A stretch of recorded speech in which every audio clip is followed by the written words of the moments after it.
Abram suas Bíblias no livro de Ruth. Vamos dar continuidade à exposição desse livro.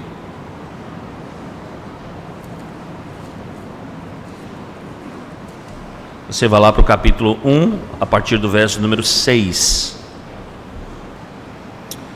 Ruth 1, a partir do verso 6. Eu vou fazer a leitura até o verso de número 22. Mas já aviso a igreja que nós vamos permanecer nesse texto, pelo menos aí, no mínimo por 2 domingos, tá bom? Diz assim a palavra do nosso Deus, irmãos. Acompanhe o texto sagrado. Assim diz o Senhor. Então se dispôs ela com suas noras e voltou da terra de Moabe, porquanto nesta ouviu que o Senhor se lembrara do seu povo, dando-lhe pão. Saiu, pois, ela com suas 2 noras do lugar onde estivera, e indo elas caminhando de volta para a terra de Judá, disse-lhes Noemi: Ide, voltai cada uma à casa de sua mãe, e o Senhor use convosco de benevolência, como vós usastes com os que morreram comigo. E comigo. O Senhor vos dê que sejais felizes, cada uma em casa de seu marido. E beijou-as. Elas, porém, choraram em alta voz. E lhe disseram: Não, iremos contigo ao teu povo. Porém Noemi disse: Voltai, minhas filhas, porque ireis comigo? Tenho eu ainda no ventre filhos para que vos sejam por maridos?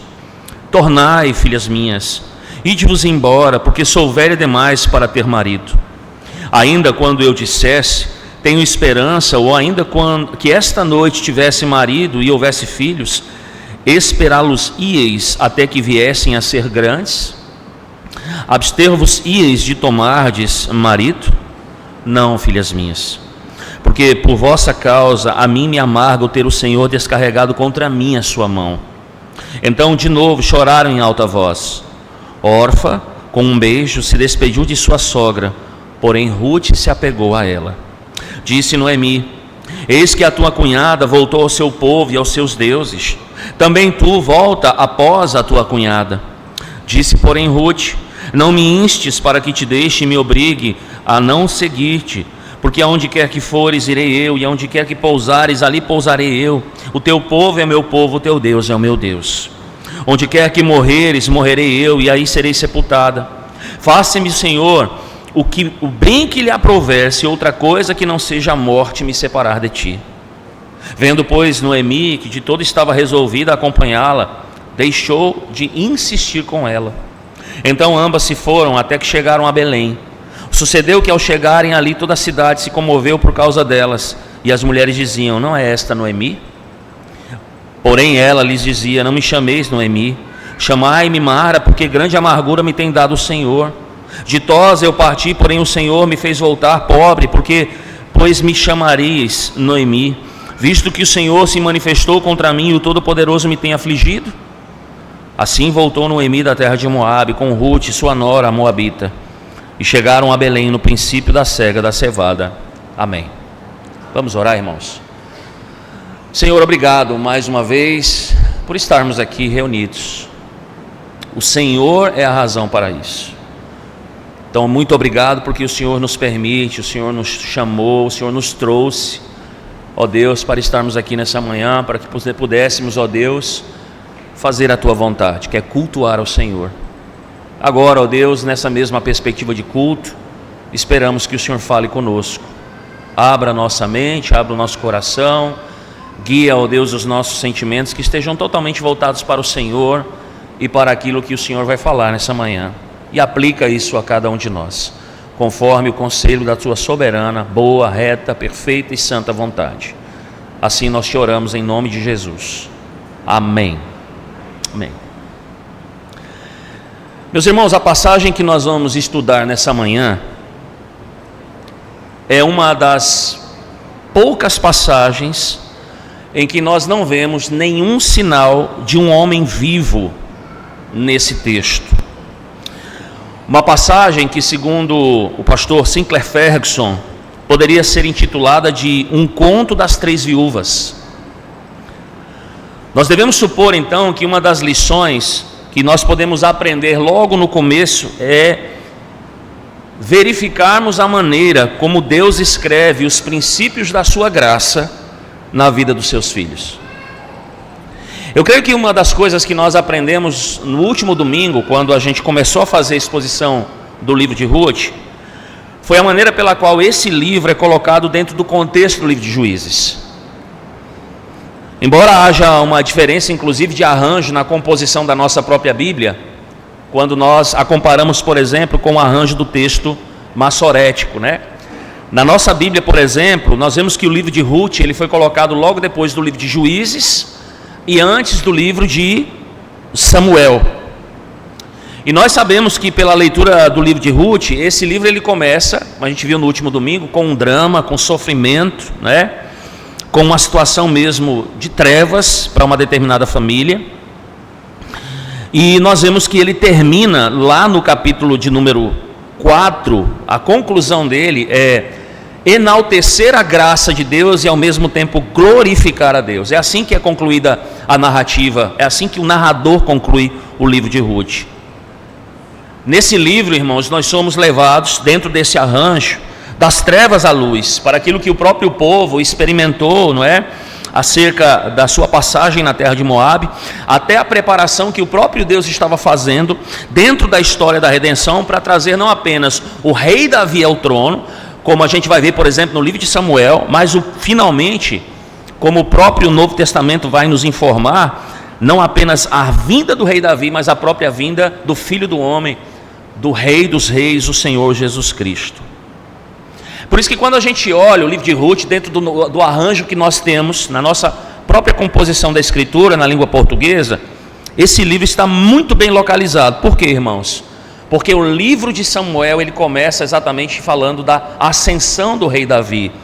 Mas ele não fala apenas da ascensão do rei Davi, ele aponta também para o reinado de Cristo Jesus. Esse livro de Ruth, então, quando ele termina, ele nos mostra exatamente de onde vem Davi e de onde viria o próprio Senhor Jesus Cristo. Mas quando a gente olha o arranjo no texto massorético, o livro de Ruth ele não está depois do livro de Juízes, nem muito menos antes do livro de Samuel. Ele está logo depois do livro de Provérbios. Olha que coisa interessante. E naquele arranjo das Escrituras também ele serve a um propósito. Por quê? Porque o último capítulo do livro de Provérbios ele fala sobre a mulher virtuosa. E há alguns teólogos que dizem então que o livro de Ruth ele é uma coroa para o livro de Provérbios. Por quê? Porque ele não aponta também apenas para o Senhor Jesus, e esse é o seu aspecto principal, mas porque a Ruth é a própria personificação da mulher virtuosa de Provérbios capítulo 31. Então basta a gente fazer, por exemplo, uma leitura muito acurada, bem concentrada em Provérbios capítulo 31 e compararmos com a história de Ruth, e a gente vai verificar que isso fica muito claro. Mas irmãos, retornando ao livro de Juízes, nós sabemos que esse livro trata sobre o juízo de Deus, trata da salvação do Senhor nas questões que envolvem a própria nação de Israel. Nós vimos que esse é um dos piores períodos na história daquela nação, um dos mais turbulentos, um momento em que cada um fazia aquilo que dava na telha, não é? Segundo a sua própria vontade, segundo o seu próprio coração. Nós vemos que Deus vai lidando então com a nação de Israel, não é? Como um todo. Nós vemos que esse pequeno livro, ele não apenas fala sobre isso também, mas ele vai falar inclusive sobre a própria pureza da igreja, sobre a própria santificação da igreja. Então, Deus vai lidando ao longo dessa narrativa com o seu povo, e ele faz isso através não apenas do foco numa determinada família. A família vai expressar exatamente esse cuidado e esse tratamento de Deus para com a nação, mas ele vai afunilando essas questões de ordem prática, não apenas olhando para uma família especificamente, mas aplicando isso à vida particular de cada indivíduo que compõe o povo de Deus. Portanto, quando a gente olha essa história, a história de Ruth parece se desenvolver dentro do nível familiar, mas que tem implicações, irmãos, para toda a nação de Israel. Mas como eu disse, ele vai usar uma família para trazer Davi ao seu trono, mas no fim de tudo, para trazer o próprio Senhor Jesus Cristo ao seu. Quando você olha então do verso 6 até o verso 22, a gente vai olhando o desdobramento dessa história. A gente vai vendo como o narrador dessa história, ele vai desdobrando. E conforme isso vai acontecendo, irmãos, ele vai demonstrando qual é o pensamento principal. E é interessante porque Isso ficaria muito claro quando os israelitas eles tomassem conhecimento dessa narrativa. Por quê? Porque quando nós avaliamos essa narrativa dentro do seu escopo gramatical, você vai perceber que pelo menos durante 11 vezes, entre os versos 6 e 22, aparece um verbo original na língua hebraica, que é traduzido de diferentes formas na nossa versão, mas que é o mesmo verbo. E a ideia é muito clara. Por exemplo, no verso de número 6, quando ele diz que ela se dispôs com suas noras e voltou. No verso de número 7, quando disse então lá no finalzinho, de volta para a terra de Judá. No verso de número 8, o mesmo verbo é utilizado para quando Noemi fala com suas noras, olha, voltai cada uma à casa da sua mãe.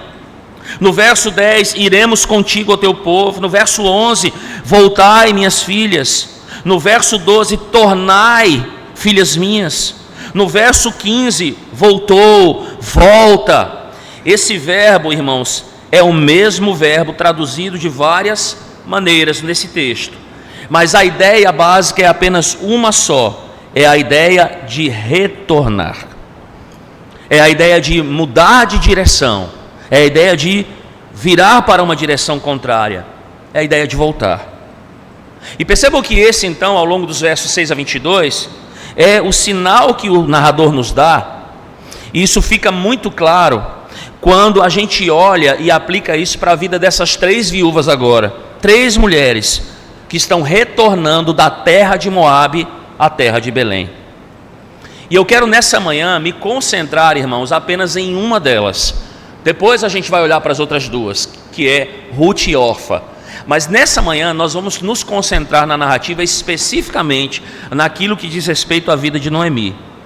Veja, o texto nos informa que no verso de número 6, que essa mulher, ela havia ouvido lá enquanto estava na terra de Moabe, que Deus estava voltando a abençoar o seu povo, dando-lhe pão. Perceba que Deus, irmãos, ele retira agora o julgamento, e o que é que Deus faz? Ele começa mais uma vez a abençoar o seu povo. Em algum momento dessa jornada, de Moabe para Belém, para a Judéia ali, essas mulheres, elas chegam ao ponto de terem que tomar uma decisão na vida. Elas chegam basicamente, por exemplo, numa bifurcação, numa encruzilhada, que tem pelo menos ali 2 caminhos para serem escolhidos. E é interessante porque esse é o grande ponto de virada para todas essas mulheres. Esse é o grande ponto, não é, que nós precisamos tomar conhecimento. A mudança que cada uma dessas mulheres ela vai experimentar exatamente nesse momento. A gente não sabe geograficamente aonde foi, nós não sabemos em que momento do retorno isso aconteceu, mas o fato é que elas chegam a um momento em que elas precisam tomar uma decisão. Todas as 3 precisam tomar uma decisão. E aí você vai olhar do verso 6 a 22, você vai ver que no primeiro momento a história está focada em quem? Em Noemi. É sobre ela que o narrador vai falar. E para ela agora, irmãos, o voltar, que é exatamente o ponto de virada, é claramente aquilo que a gente sabe e conhece pela palavra restauração. É um momento de restauração para a vida dessa mulher. Percebam que a sua história e o seu contexto familiar, irmãos, eles foram completamente desdobrados. A gente viu isso nos 5 primeiros versículos. Se você volta comigo para lá, você vai ver o quê? Nós temos a situação contextual, a época dos juízes, está tendo fome, Deus está julgando, o marido resolve tomar então o quê? Uma decisão juntamente com sua família. Eles saem da terra da aliança, da terra da promessa, onde Deus desejava que eles permanecessem ali. Eles desobedecem a Deus porque agora eles vão tentar resolver uma situação que na verdade está acometendo toda a nação por sua própria vontade, pelo desejo do seu próprio coração. E Elimeleque toma a decisão então de fazer o quê? Olhar lá para Moabe, para as plantações, para os campos verdes daquela região e diz assim, bom, a minha família precisa comer, eu vou resolver essa situação agora. Ele pega a família e vai para onde? Ele sai da terra prometida e ele vai para uma terra proibida aos israelitas. Eles haviam sido tirados de lá. Eles haviam sido apartados da maldade daquela nação, das mulheres, das filhas e dos filhos daquela nação. mas eles fazem um caminho de volta. E lembrem que as decisões trazem as suas consequências. Isso aqui não é algo com o qual eles foram acometidos pela vida, ou seja, a vida escolheu essa situação para eles. Eles escolheram como uma família da aliança essa situação. Ou seja, saírem da terra da promessa, debaixo da aliança, dos cuidados do Senhor, ainda que estivessem sob julgamento, deveriam pacientemente receber o castigo da parte de Deus e confiar, porque Deus mudaria a sorte do seu povo, Deus estaria com eles e os perdoaria no tempo oportuno. Contudo, ele resolve sair dali. E qual é a consequência que nós lemos ali, irmãos? É uma consequência amarga, terrível, porque 3 homens agora são sepultados fora da terra da aliança. 3 homens morrem em razão das decisões que essa família toma ao longo dos 10 anos. E agora, Noemi lê, né, que o Deus da promessa estava abençoando mais uma vez o seu povo. Uma família que havia saído para buscar uma bênção, na verdade, recebe certamente um juízo da parte de Deus. Mas agora Deus está abençoando o seu povo. E é interessante, irmãos, a visão que essa mulher tinha desses acontecimentos. Se você for comigo para o verso número 21, veja a visão que Noemi tem daquilo que está acontecendo. Veja como é que ela está lendo o processo no qual ela e a família se envolveram. Olha o que ela diz: ditosa eu parti, porém o Senhor me fez voltar pobre. Por que, pois, me chamareis Noemi, visto que o Senhor se tem manifestado contra mim e o Todo-Poderoso me tem afligido? Irmãos, ela pelo menos aqui perdeu, e é bom a gente aprender isso, 3 noções básicas. A noção de quem era ela diante de Deus, de quem era ela e a sua família, o seu marido e seus filhos. Ela perde completamente essa noção. No segundo momento, aqui o texto nos mostra que ela perde a noção de quem Deus é, mas ela também perde, irmãos, a noção de todo o processo no qual a família se envolveu e no qual ela está envolvida. E o que ela faz? A semelhança de Adão lá no Éden, e esse é o mal da humanidade, esse é um mal pelo qual inclusive nós precisamos fiscalizar o nosso coração, que é de não querer assumir as consequências dos nossos erros e decisões, porque é muito mais fácil a gente fazer o quê?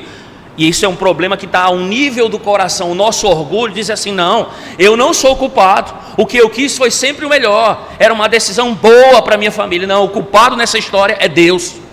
E é exatamente essa leitura que ela está fazendo. Vejam: porque grande amargura me tem dado o Todo-Poderoso. O que foi que Adão disse lá quando ele peca? Quem te fez saber que estás nu? Comestes do fruto que eu havia proibido? E ele vai dizer: a mulher que tu me deste, Senhor, ela me deu do fruto e eu comi. Percebem? O padrão é o mesmo, irmãos. Mais uma vez nós vemos a repetição desse padrão. Então vejam a leitura que essa mulher está fazendo do processo no qual ela está envolvida. O orgulho do seu coração não permite que ela veja que ela tem culpa. Mais culpado certamente o cabeça da família, mas ela está envolvida no processo. É mais fácil culpar a quem? A Deus. E não é assim às vezes com a gente, irmãos.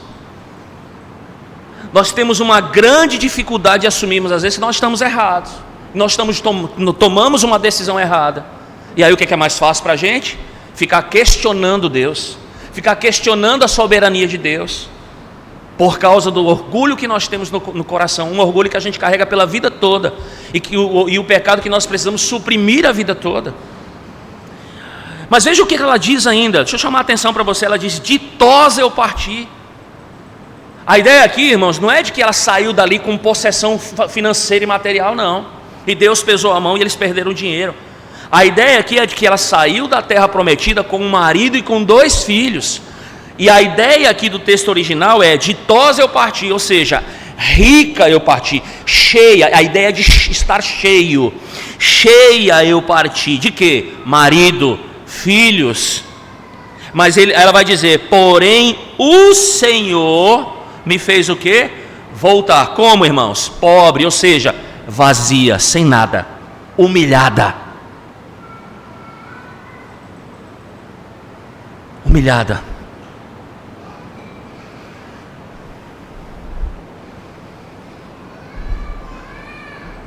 Mas veja ainda a ideia que essa mulher tem do processo. Volta comigo agora um versículo antes. Olha o verso 20. Ela agora se dirige a quem? As mulheres que estão recebendo, estão reconhecendo: olha, essa daí quem é? Essa é Noemi. Verso 19 diz: embora ambas se foram, até que chegaram a Belém, sucedeu que ao chegarem ali, toda a cidade se comoveu por causa delas, e as mulheres diziam: não é esta Noemi? Aí ela diz assim: não me chameis Noemi, chamai-me Mara, ou seja, não me chameis agradável, chamai-me Mara. Por quê, irmãos? Amarga. A própria interpretação dela: porque grande amargura me tem dado o Todo-Poderoso. Ou seja, Deus foi quem tornou a minha vida amarga. Deus. Irmãos, duas coisas aqui, e uma eu já falei. Quando nós, em razão dos nossos pecados, fazemos escolhas, nós precisamos entender que nós somos responsáveis. Nós não devemos perder a percepção de quem somos, de quem Deus é, e nem do processo no qual nós estamos envolvidos para atribuirmos culpa a Deus. Fiscalize o seu coração. Olhe a que nível está o orgulho no seu coração. Essa é a primeira coisa. Mas eu vou lembrá-los de uma outra que nós falamos no domingo passado. Há momento, irmãos, em que a vida impõe determinadas situações para a gente. Lembra? Ninguém escolhe que um marido morra, que um filho morra. A gente não faz essas escolhas. Mas a vida impõe essas escolhas para nós. Escolhas e situações das quais nós não podemos e nem conseguimos fugir. E essas situações também nos trazem dor, também nos trazem sofrimento. A gente olha e diz assim: meu Deus, eu estou em densas trevas. A noite chegou. Ainda assim, irmãos, nós precisamos saber lidar com isso. E a maneira correta, irmãos, é de nos submetermos, em primeiro lugar, aos desígnios de Deus.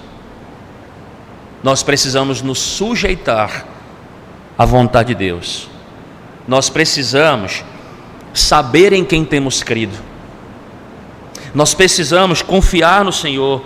Nós precisamos crer, como vimos inclusive ontem à noite com a mocidade, que o Senhor é um Deus que tem graça, que o nosso Deus é um Deus de misericórdia, e o nosso Deus é capaz de mudar tudo e acabar com um período de trevas e nos levar novamente para a luz. E bendito seja o Senhor por isso. Mas, irmãos, voltem comigo para o verso 6. Irmãos, mais uma vez há um sinal da bênção de Deus. Veja, lá no verso de número 21, ela diz assim: o Senhor me fez voltar. Vocês percebem o aspecto de graça? Veja, mesmo com um coração amargurado, em pecado, com um coração orgulhoso, percebam a misericórdia de Deus com os seus filhos. Ele, ainda assim, o que ele faz? Ele é a razão dela voltar, irmãos. Deus é a razão.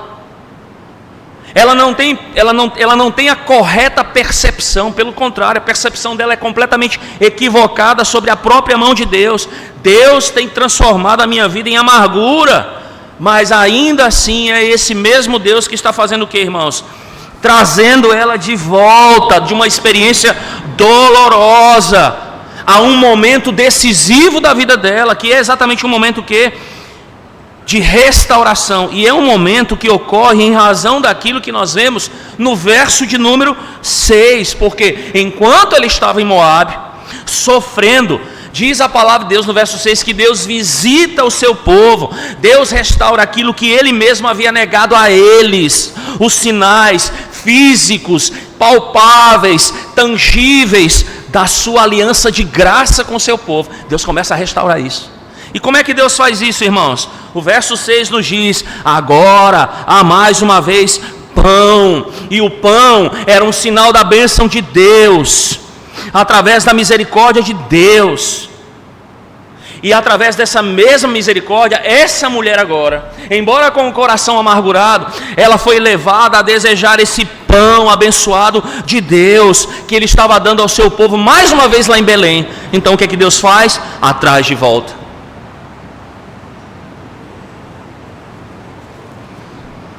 Mas sabe o que é belíssimo nessa história? Bonito mesmo, lindo, irmãos. É que a gente consegue, pelo menos aqueles que têm intimidade com a Escritura, a gente consegue fazer um link aqui e chegarmos a uma conclusão muito importante. O texto não trata especificamente de uma mulher. Olha que coisa interessante, irmãos. O texto não trata especificamente de uma mulher, mas de um homem. De um homem, irmãos. Porque como leitores da Escritura, como eu disse, rapidamente a gente consegue linkar. Nós somos levados a um determinado padrão que se encontra também aqui no livro de Ruth. Abram comigo para a gente olhar esse padrão e entender o que eu estou falando em Lucas capítulo 15. Vai lá para o verso de número 11. Lucas 15. E eu vou fazer a leitura para você a partir do verso 11 até o verso 19. É um texto que você já conhece, mas eu quero que você preste atenção em algumas coisas nesse texto. Ele diz assim, Lucas 15, de 11 a 19. Continuou: certo homem tinha 2 filhos. O mais moço deles tinha o pai. Disse ao pai: pai, dá-me a parte dos meus bens que me cabe. E ele repartiu os seus haveres. Passado não muitos dias, o filho mais moço, ajuntando tudo que era seu, partiu a uma terra distante, e lá dissipou todos os seus bens, vivendo dissolutamente. Depois de ter consumido tudo, sobreveio àquele país uma grande fome, e começou a passar necessidade. E então ele foi e se agregou a um dos cidadãos daquela terra, e este o mandou para os seus campos a guardar porcos.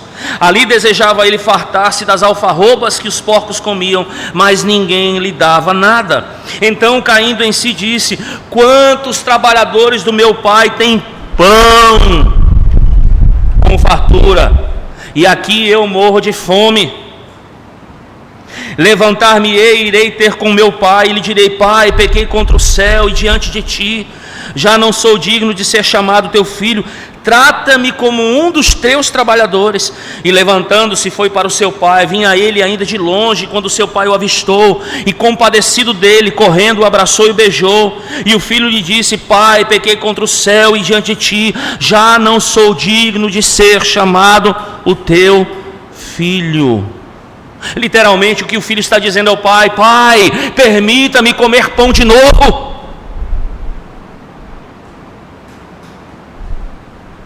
Perceba, irmãos, que aqui Jesus está utilizando de um mesmo padrão que nós vemos exatamente no livro de Ruth. Percebam, irmãos, de como é possível para todos aqueles que foram reivindicados pela aliança com Deus, por sua misericórdia, que se fez presente junto ao seu povo da aliança, que provaram que o Senhor é bom, que conhecem a sua palavra e que viram o seu poder. Eles olham para a narrativa de Ruth e eles veem agora o que, irmãos? Um Senhor que olha para uma família que os viu numa terra distante, longe da casa da bênção, longe do pão, do sinal da aliança dado pelo Pai, totalmente desolados. E apesar de tudo, ainda há bênçãos providenciais que devem ser encontradas na casa do Pai. O verso 6 diz: ainda há pão em Belém para ser recebido, irmãos.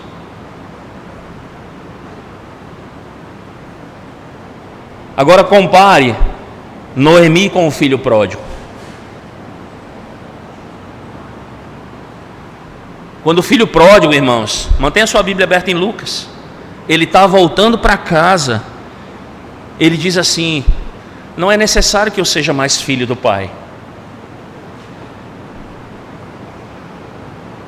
Quantos trabalhadores do meu pai têm pão com fartura e eu aqui morro de fome?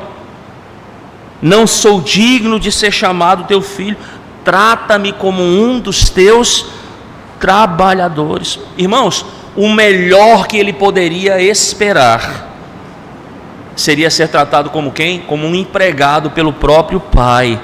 Mas ainda assim, um empregado, estando na casa do pai, teria tudo aquilo que lhe é suficiente. Teria pão na casa do pai, ainda que não fosse mais filho, mas um mero empregado do pai. E aí o texto diz em Lucas que enquanto ele está retornando, irmãos, para a casa do pai, como é a postura do pai? O pai, irmãos, ele está de braços abertos. Talvez aqui a imagem que a gente possa especular, pintar, é que enquanto o filho chega e o pai está esperando, ele agarra o seu filho.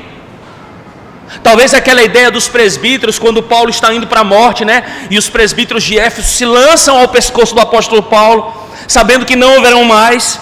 Aqui o pai se lança ao filho, beija o seu filho, provavelmente em prantos, irmãos, enquanto o seu filho diz: pai, eu pequei contra o céu, eu pequei diante de ti, eu não sou digno de ser chamado teu filho.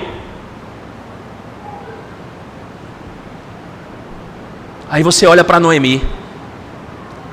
Parece, irmãos, e não apenas parece, a ficha não havia caído ainda. Para ela, até aquele momento, irmãos, em que ela está retornando, a única coisa que ela estava considerando era o quê? Amargura em seu coração, culpando a Deus. Ela não volta, irmãos, como o filho pródigo, com um coração arrependido, um coração contrito e um coração quebrantado, que é de fato aquilo que agrada a Deus. Ela está em raiz de amargura, em razão da sua experiência dolorosa. Mas sabem qual é a beleza dessa situação?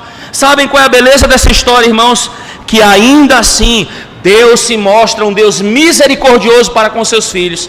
E Deus resolve fazer o quê? Trazê-la de volta. Apesar disso, Deus faz o quê? Abraça Noemi em sua graça. E esse momento é um momento de retorno daquela mulher. É um momento de restauração com Deus.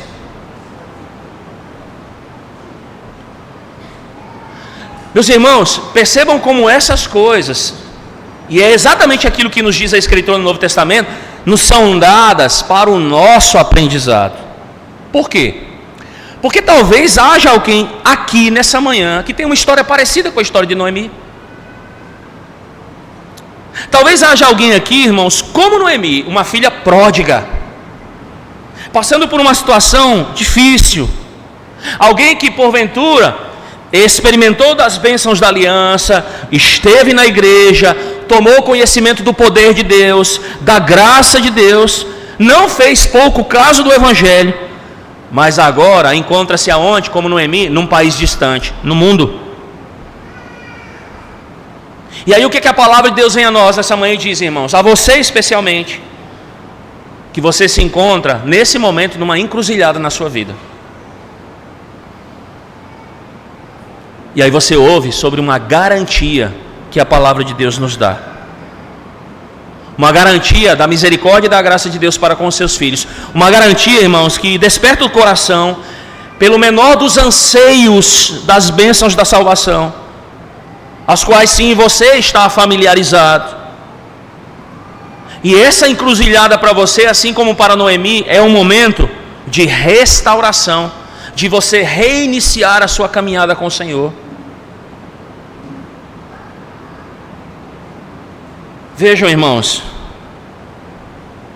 Noemi está cheia de autocomiseração. Noemi fracassa quando ela olha para trás. Ela conhecia, por exemplo, a história do Êxodo, como todo e qualquer israelita, de como Deus é a fonte da esperança do seu povo. E o que dizer para nós, irmãos? Como é que nós temos encarado as nossas próprias provações?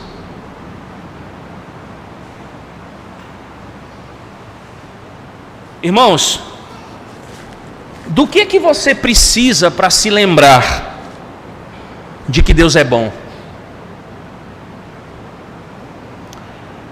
E a resposta fundamental disso, irmãos, para a necessidade de Noemi e a nossa, é que nós precisamos do Evangelho.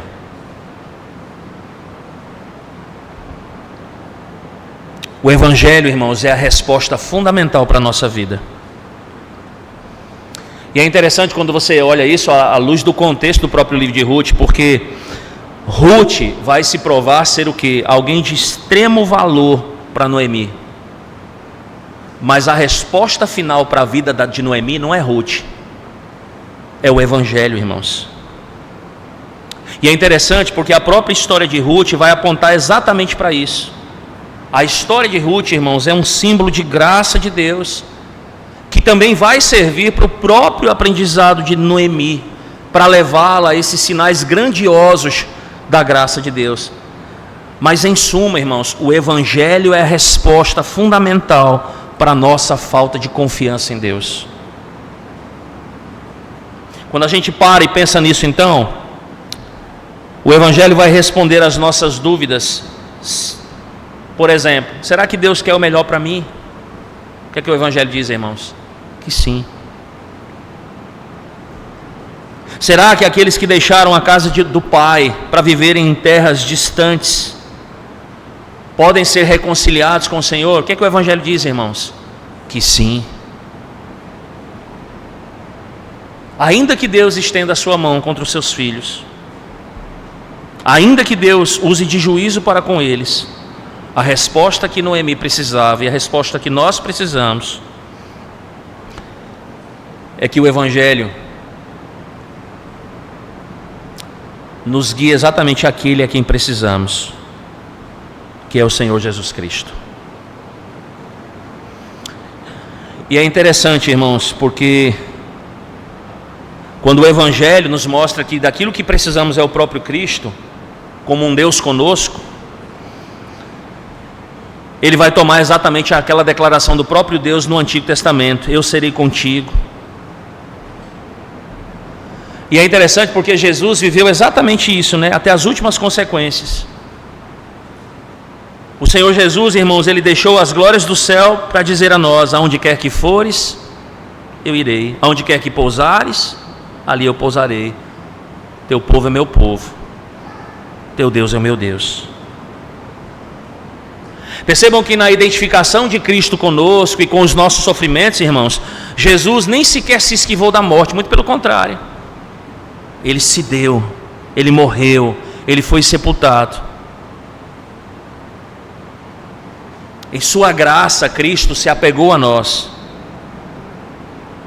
E agora a palavra de Deus nos ensina que nós estamos completamente unidos eternamente a Ele.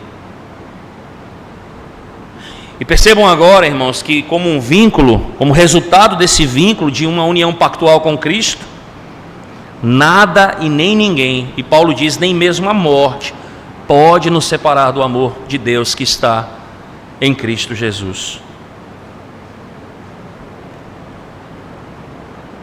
Cristo, irmãos, morreu na cruz como uma demonstração máxima do amor de Deus pelo seu povo, e como um meio pelo qual Deus utilizaria para levar todos os seus filhos e filhos pródigos de volta à terra prometida, e que lá no fim de tudo, de volta ao próprio céu, aos novos céus e à nova terra. E percebam, irmãos, que embora Noemi tenha se desviado do caminho, como muitos crentes nos dias de hoje se desviam do caminho do Senhor, buscando um pão que não satisfaz, olhando para o mundo e olhando para o mundo muitas vezes como mais atrativo do que os caminhos que o próprio Deus preparou para nós, Deus ainda assim não nos rejeita em sua ira, uma ira que nós merecemos, mas ainda assim Ele usa de misericórdia para conosco. O Senhor, irmãos, Ele tem todo o direito de nos tratar exatamente como Noemi olha para o processo e vê esse processo equivocadamente. Sim, Deus poderia nos tratar exatamente como amargura, Ele poderia fazer isso, Ele teria todo o direito de fazer isso, irmãos. Mas em vez disso, o que foi que Ele escolheu fazer? Derramar a sua ira sobre Cristo, lá na cruz do Calvário. Uma ira pertinente a pessoas rebeldes, como nós, filhos, ou mesmo os ímpios, todos nós que somos convidados a entrar nessa aliança de graça com Ele. Ele resolveu entregar o seu Filho na cruz, para nós que buscamos, muitas vezes, as mesas vazias desse mundo, irmãos. mas que em razão da sua graça somos recebidos no banquete, do qual nós havíamos perdido o nosso direito por causa da nossa desobediência. E Ele resolve fazer o quê? Nos trazer de volta. Ele mesmo disse: eu sou o pão vivo que desceu dos céus. O próprio Senhor Jesus disse, é aquele que diz: aquele que comer de mim jamais terá fome. Percebam, irmãos, que à luz dessa tremenda realidade do Evangelho, como nós ainda podemos duvidar do amor de Deus? Como é que nós ainda podemos duvidar que Deus quer o melhor para nós?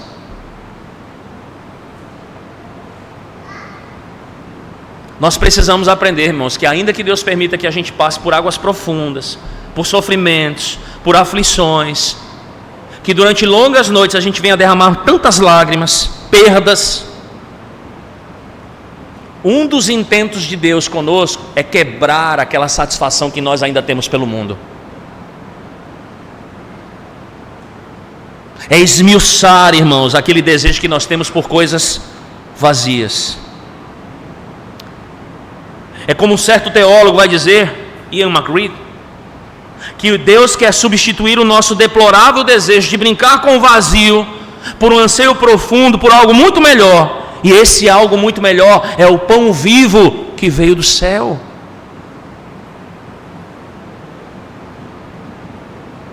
Portanto, irmãos, quando nós olhamos para a história de Noemi, nós olhamos para o seu regresso, nós vemos a mão misericordiosa e graciosa de Deus na vida de uma serva, de uma filha pródiga, que está sendo trazida de volta, para mais uma vez receber a manifestação física, palpável, da aliança com Deus. Há pão em Belém. Mas há pão para nós aqui também nessa manhã, irmãos. Cristo Jesus. E vejam, e aqui eu concluo, irmãos. Em Cristo, Ele não nos dá mais do que um desejo profundo e crescente de comunhão com Ele.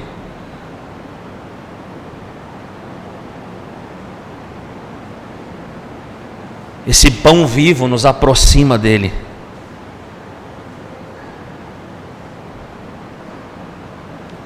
Mas no fim, Ele satisfará esse desejo de estarmos na presença dEle para sempre.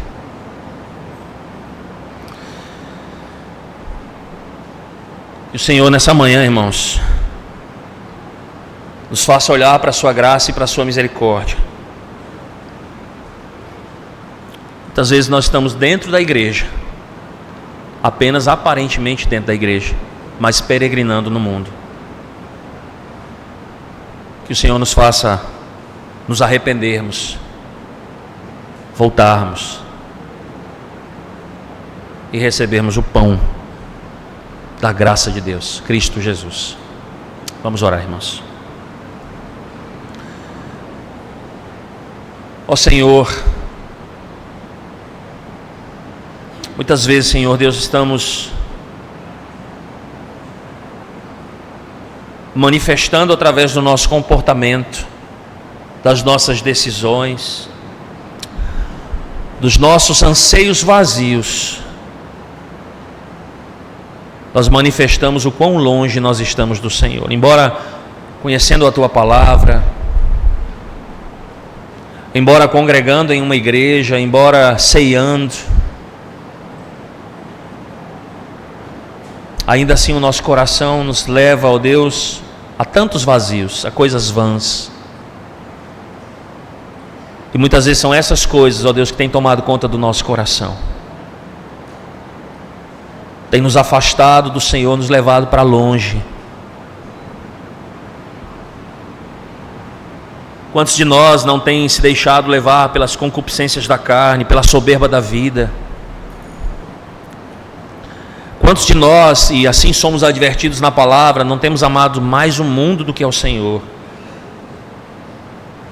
Quantos de nós não falamos através das nossas palavras e demonstramos até mais prazer em falar das coisas do mundo do que das coisas de Ti, ó Deus. Então muitas vezes não é necessário estarmos completamente afastados da igreja para estarmos completamente afastados do Senhor. Até mesmo na nossa vã religiosidade nós temos demonstrado que é necessário haver um caminho de volta. E é pensando nisso, ó Deus, que nós suplicamos nessa manhã, através daquilo que nós vimos na Tua palavra, nos traz de volta.